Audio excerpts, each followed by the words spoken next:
Bueno, quiero agradecer inicialmente la invitación a estas jornadas y voy a hablar sobre las consideraciones de las imágenes moleculares en pediatría. Primero que nada, vamos a hablar un poco de medicina nuclear así muy en general. Como cosa muy importante es que estamos administrando radiofármacos, sea para hacer imágenes diagnósticas por emisión o tratamientos con radioterapia metabólica. Y estas imágenes son funcionales y moleculares, lo mismo que pasa con la radioterapia metabólica. Habla a nivel funcional molecular. ¿Qué diferencia tenemos con estas imágenes de transmisión que hacen con los rayos X? En que en los rayos X va a haber una transmisión de fotones X a través del paciente para impactar sobre un detector y eso generar una imagen. En cambio, en la imagen por emisión, que es la que hacemos con los rayos gamma en medicina nuclear, parte la radiación desde el mismo paciente y va a impactar ese rayo sobre el detector, donde va a ser una interacción y generar la imagen. Acá tenemos una gran diferencia. Los rayos X tenemos una fuente de radiación controlada. Decidimos nosotros cuándo está prendida, cuándo está apagada, cuándo emite, cuándo no emite. Y acá la exposición es externa, sea para el paciente o para quien esté en la sala sin protección. En el caso de la imagen de emisión de medicina nuclear, estamos hablando de que tenemos a un paciente que es una fuente abierta. Entonces, acá el paciente va a tener una exposición interna y una exposición externa, además de poder generar algún tipo de contaminación en el ambiente. De esta manera, otra persona puede tener una exposición externa a partir del paciente, y si este paciente generara una contaminación y la otra persona, una tercera persona, ingiere de alguna forma o pone en piel parte del material radiactivo, de algún desecho como orina, entonces va a tener una contaminación interna al ingresarlo al organismo. De los pilares de la radioprotección, y esto es importante en la pediatría, necesitamos recordar bien la justificación de la práctica, donde el riesgo siempre tiene que ser superado por el beneficio. La optimización, el concepto ALARA, también es importante y ahí es donde más vamos a poder actuar dentro de toda la medicina nuclear, específicamente con más fuerza en la parte, en la población pediátrica.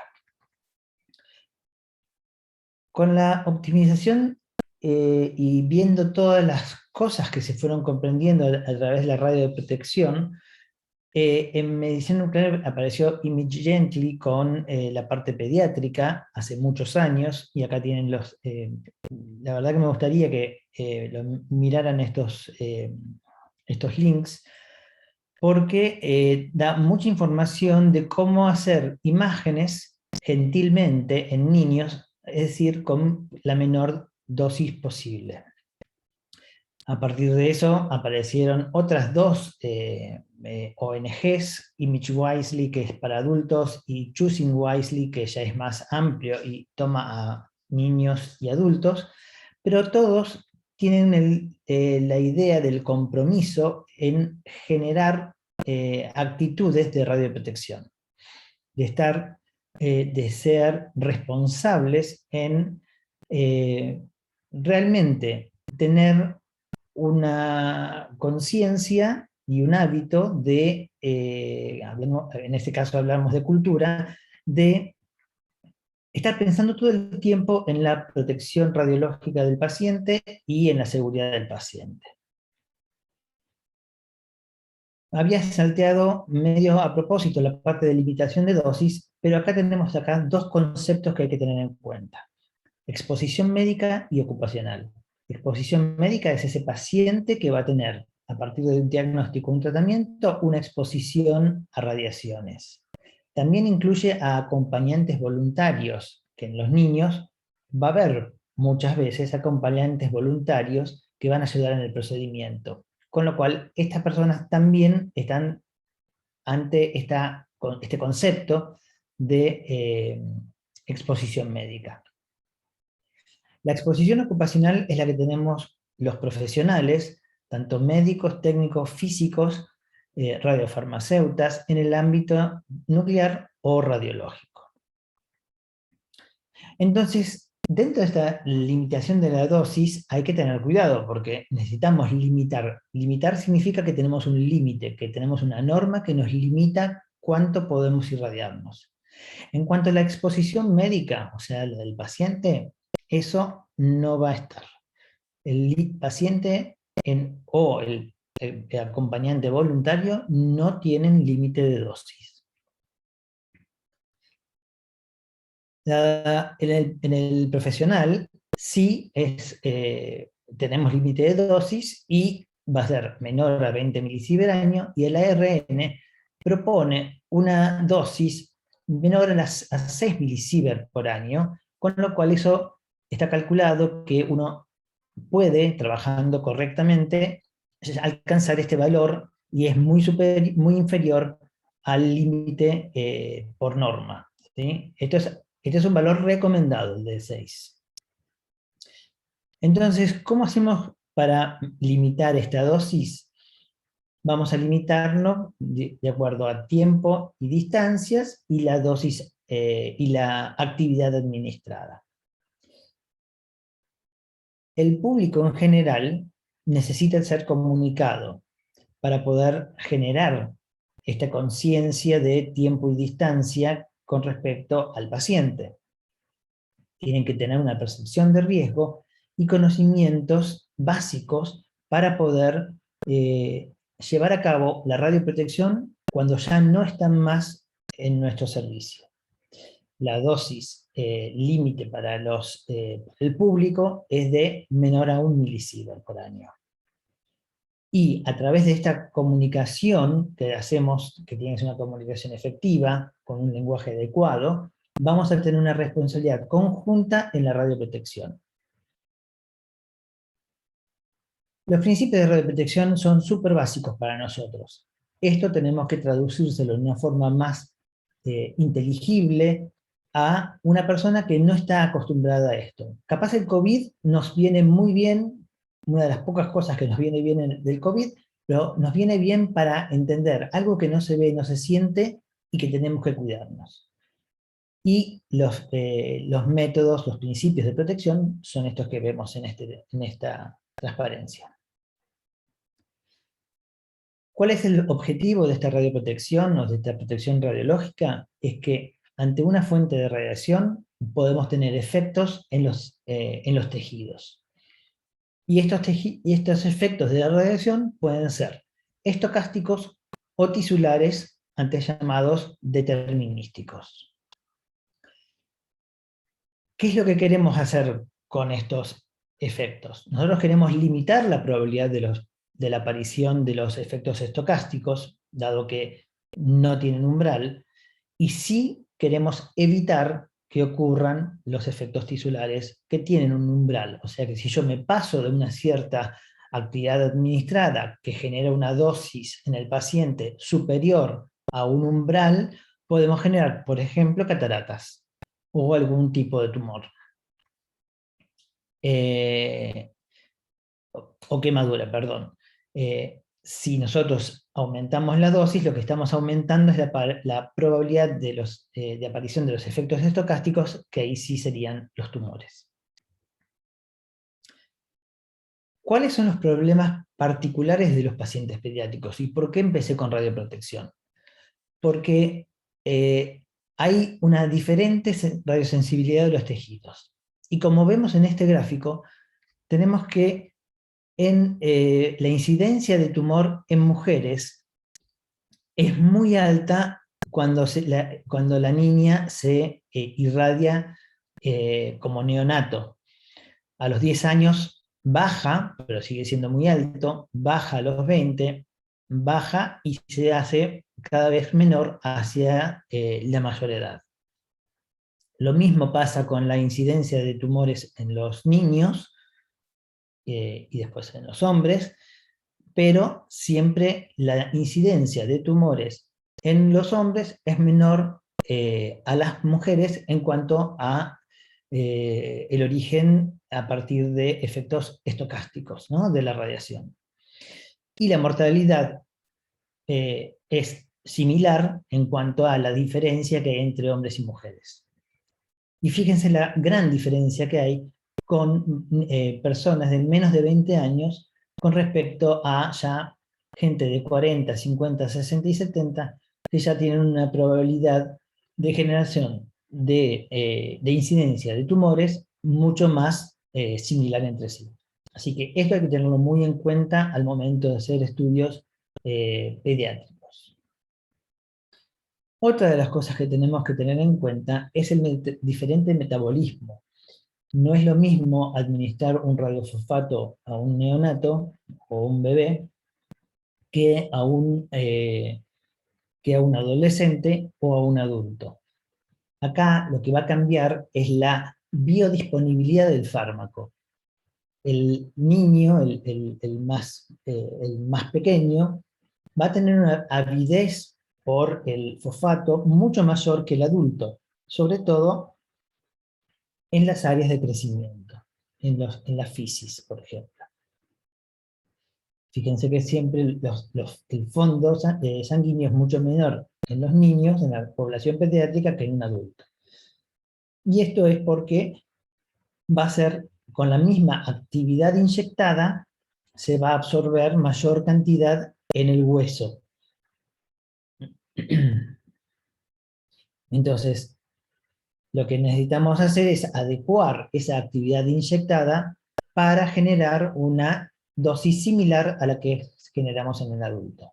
O sea que si yo inyecto 20 milicuríes a un adulto y le inyecto 20 milicuríes a un niño de 15 años, entonces ahí voy a estar generándole mayor dosis absorbida, mayor dosis efectiva en el niño pediátrico.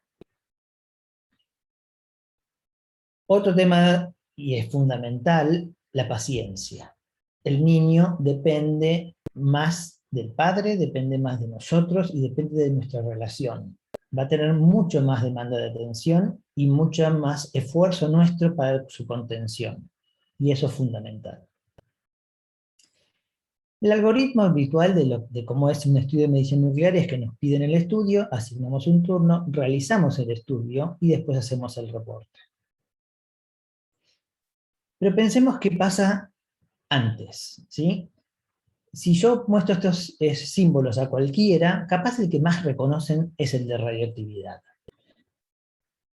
Cuando el paciente, la madre, por ejemplo, está en la consulta médica, va a estar escuchando del médico que nos va a hacer, que les va a pedir a su hijo un estudio de medicina nuclear. Lo primero que va a ocurrírsele a la madre es ese símbolo de nuclear, ¿sí? Entonces, eso ya va a traer un problema al momento de la relación médico-paciente, porque ya la madre va a estar asustada. Peor todavía es que el médico que refiere el estudio tampoco sabe exactamente si esto si usa o no radiación, porque me ha pasado esto. No sabe si requiere preparación o cuál es, y no sabe si dura mucho tiempo, poco tiempo, si duele, si no duele. Entonces, acá tenemos muchos problemas a partir del médico tratante o referente. Tenemos que están aumentando un montón los métodos de imágenes no invasivos como medicina nuclear. Entonces, fíjense cómo ha aumentado, hasta el 2006 por lo menos, un 30% en 20 años lo que se irradian por métodos de imagen. Casi todos son por tomografía, los que más aumentaron fue tomografía. Medicina nuclear ha aumentado, pero no tanto.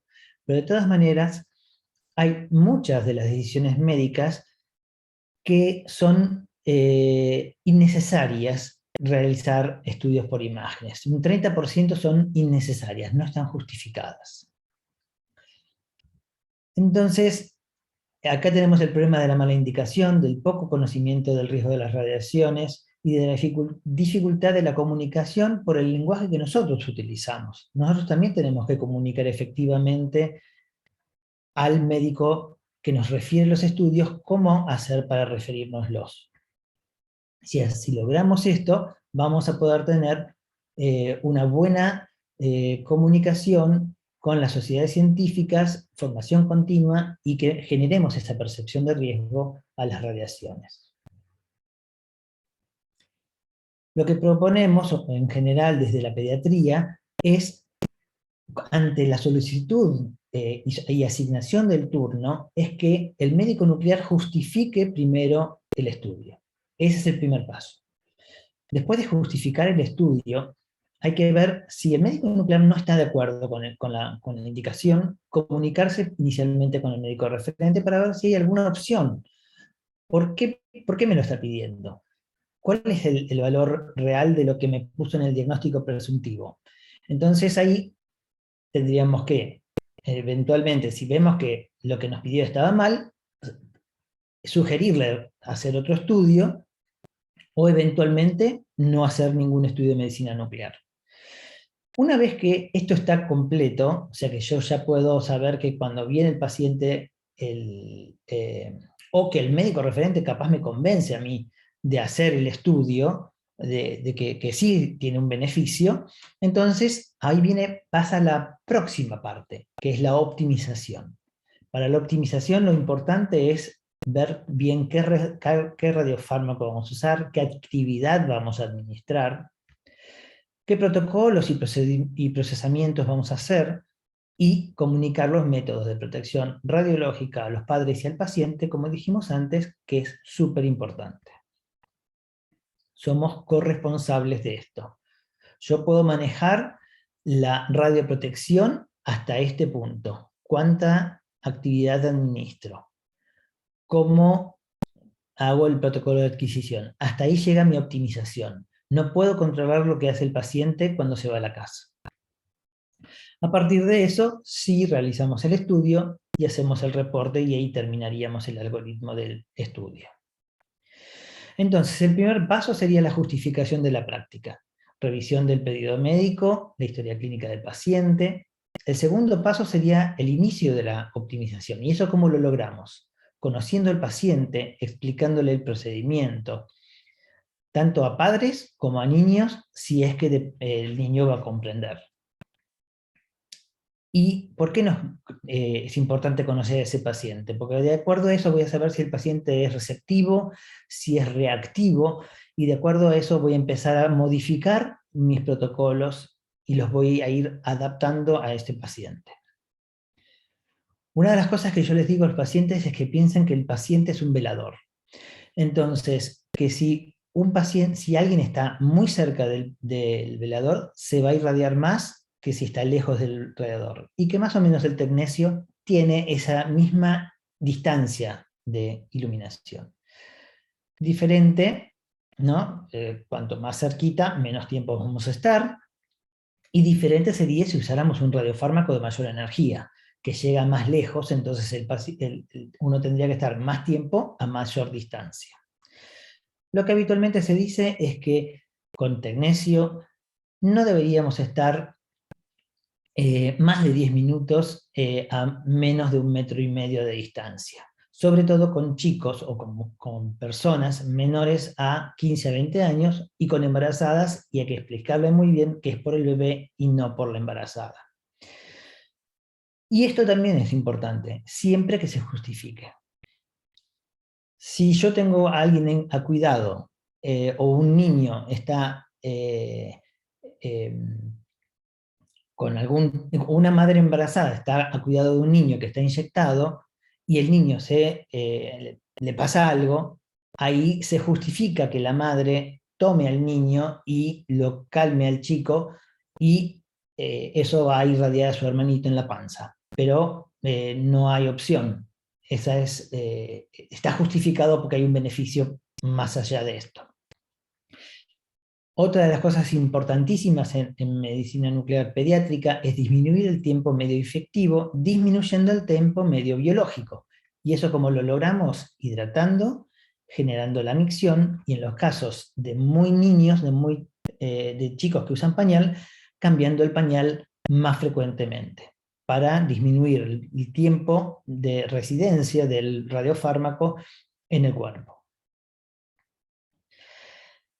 Optimización, es importantísimo tener la actividad de referencia. ¿Cuánto vamos a inyectarle al paciente? Y esto recuerden que dependía mucho de los metabolismos y que los pacientes pediátricos son más radiosensibles, con lo cual tenemos que ajustar mucho la actividad a inyectar. Entonces, esta actividad de referencia es únicamente útil para entender que voy a usar una actividad suficiente para generar un estudio procesable e informable que evita una dosis como de más del paciente pediátrico. Para eso tenemos varias cosas. Tenemos aplicaciones en el celular de la Sociedad Europea, tenemos aplicaciones en la página web, por ejemplo, de la Sociedad Americana, o tenemos tablas de referencia en relación al peso, cómo calcularlas. La que querramos usar está bien. La idea es adaptar estos valores en forma reflexiva y crítica. Esto es conociendo justamente el paciente. Si me viene Danielito el Terrible, capaz le tengo que administrar más de lo que me dice este nivel de referencia. Entonces, tengo que saber qué equipo tengo, qué sensibilidad y cantidad de cabezales tengo, eventual cambio de instrumentos. Tengo que ver el estado del paciente, del acompañante, de la comprensión, de los temores, de cuán dispuesto está. Y después voy a administrar, que se lo puedo administrar por vía intravenosa, y acá si se pudiera poner una AUCAT sería lo óptimo, más cuando hacemos múltiples administraciones como en un con un radiorenograma, por ejemplo, que ponemos el radiofármaco y después ponemos un apremio con furosemida, por ejemplo, o formas de administración menos cruentas como la ingesta. Y acá tiene que ver mucho el activímetro. Y quiero detenerme 2 segundos en el activímetro porque también es algo muy importante. Hay que tener en cuenta que al activímetro hay que controlarlo cada 2 años para poder tener los valores calibrados para cada uno de los radioisótopos. Y después hay que hacer controles diarios. ¿Por qué? Porque porque hay que ver el fondo radioactivo que hay en el ambiente o si está contaminado el activímetro. Eso me puede generar una mala medición.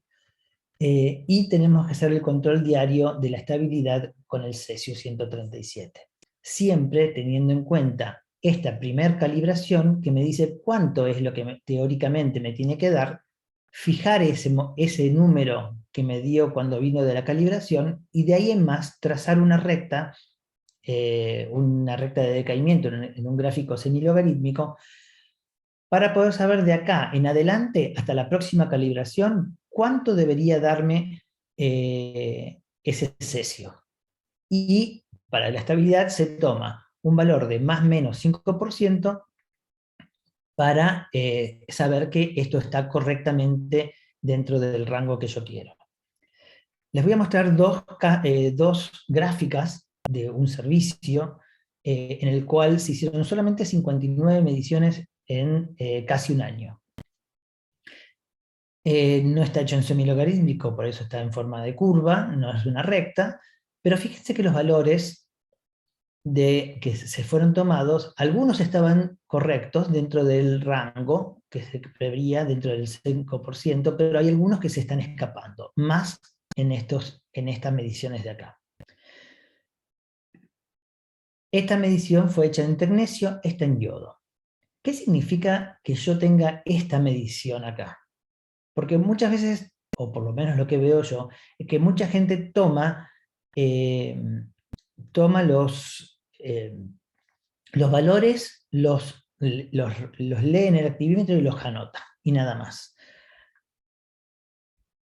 Si me da un valor que está muy por encima del valor que me tendría que haber dado, quiere decir que lo que yo estoy midiendo, a mí me está dando un valor mayor del que realmente tiene. O sea que si la curva, si el punto con el control del cesio me da alto, quiere decir que yo voy a estar, si yo no corrijo lo que estoy por administrar, voy a estar dando de menos. El problema es que cuando me mide de menos, yo voy a pensar que estoy inyectando lo que quería inyectar, pero estoy inyectando más. Entonces, el control del actímetro parece una pavada, pero es súper importante. Ahora, sigamos optimizando, porque esta sería una forma de optimizar, tener el activímetro bien calibrado y bien controlado. Ahora pasamos a la radiofarmacia. ¿Cómo hago para optimizar en la radiofarmacia? En la radiofarmacia yo quiero ver un macroagregado o un difosfonato y lo veo correctamente.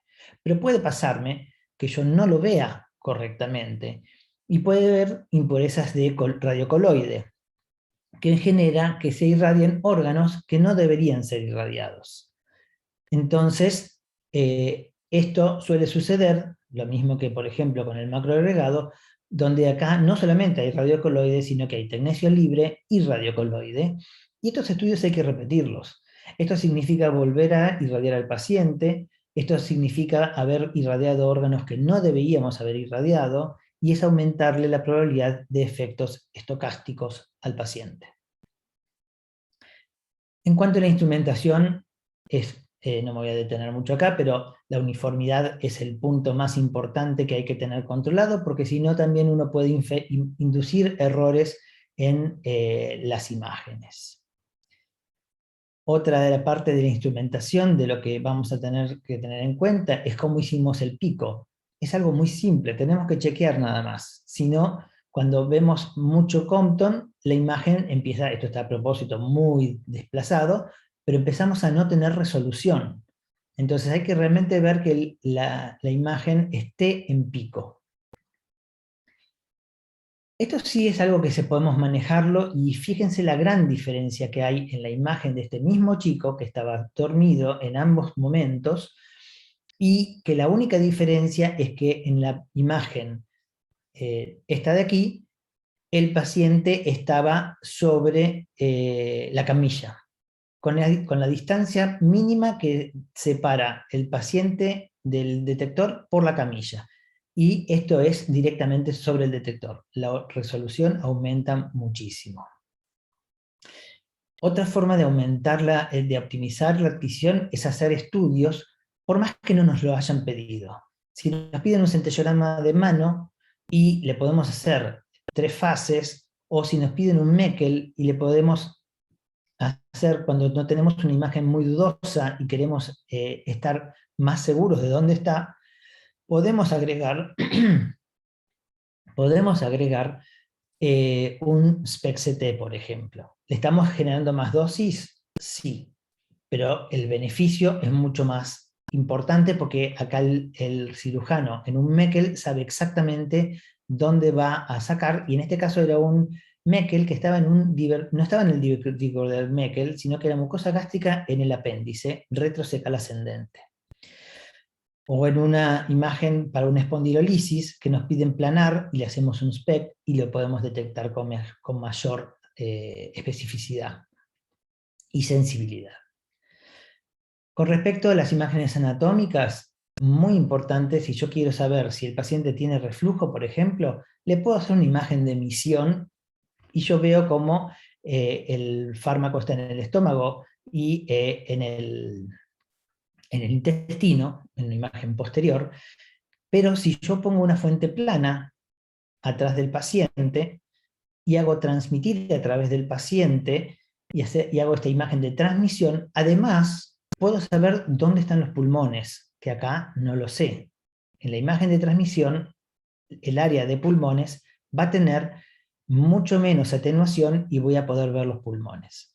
En este caso no mejoró mucho, porque digamos, el paciente no tiene particularmente ninguna aspiración, ningún problema, pero en este caso nos confirma que esta imagen está en el pulmón, en el ilio pulmonar izquierdo.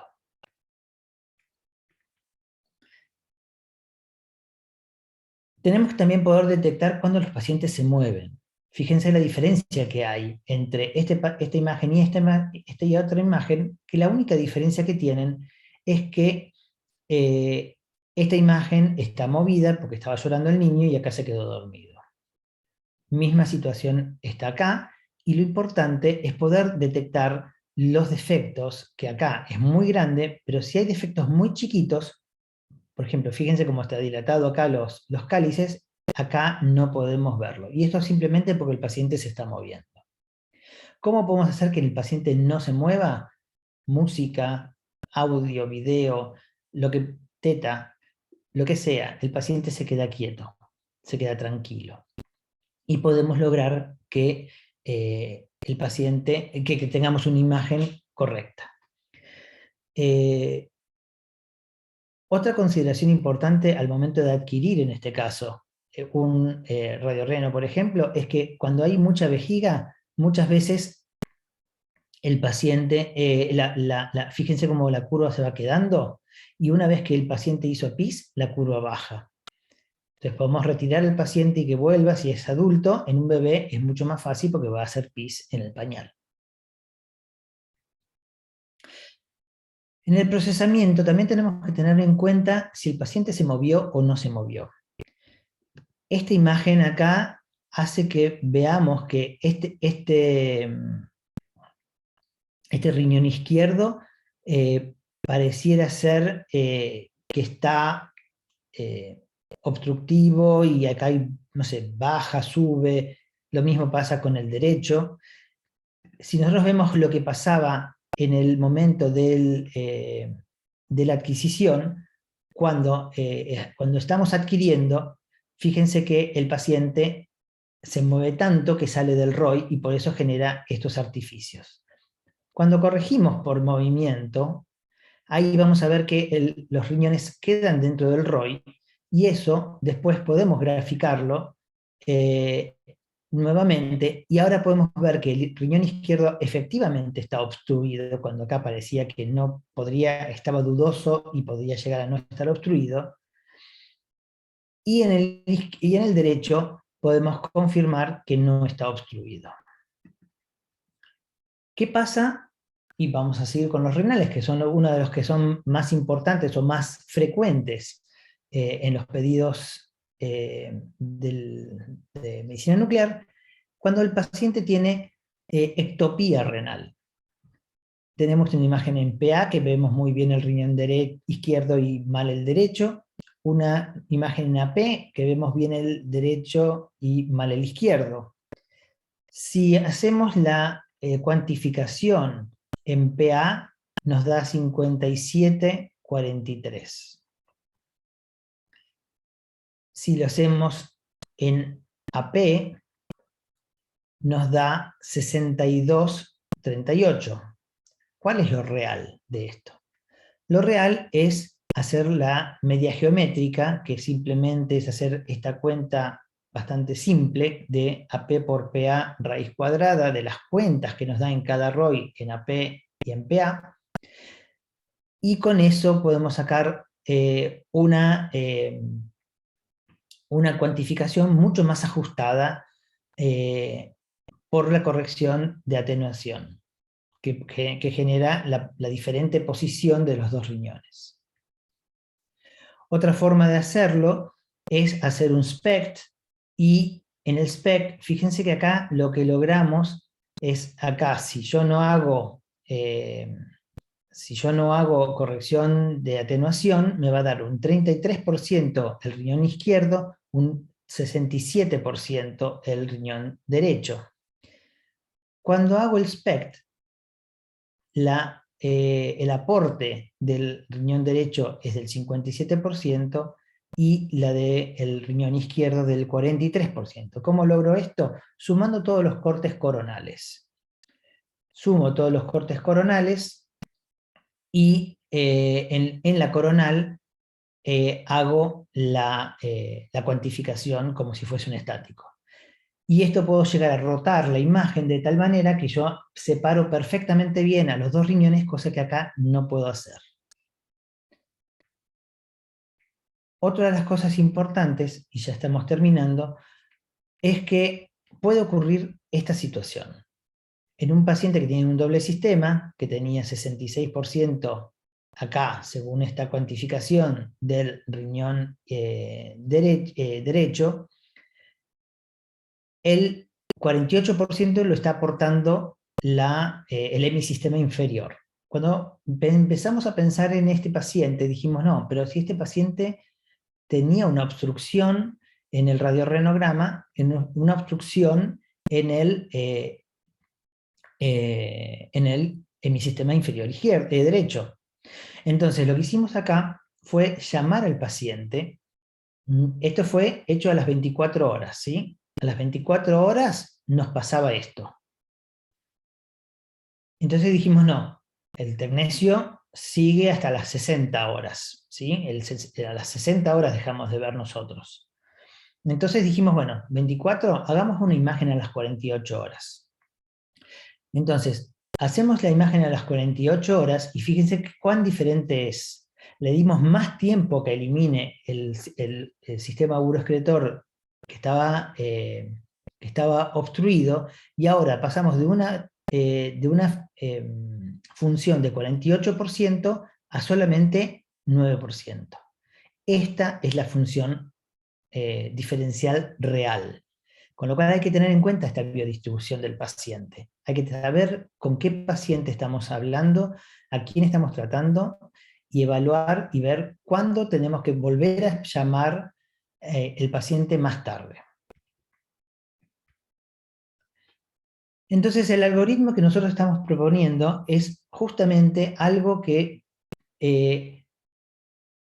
se base básicamente sobre la justificación de la medicina nuclear, que optimice lo más que pueda en todo momento, tanto con el control de calidad del radiofármaco, el control de calidad del reactivímetro, la actividad administrada, los protocolos, ajustémoslos críticamente al paciente, comuniquemos a los pacientes y a los parientes de qué es lo que tienen que hacer en sus casas para radioprotegerse, y tener en cuenta todos los pasos que vimos recién. Hay muchos más todavía, pero bueno, en 40 minutos no se puede hacer milagros, pero hay muchas formas de optimizar las imágenes y que el estudio salga con mejor calidad. Así que bueno, espero que les haya aprovechado la charla, y vamos a dar por concluida la misma.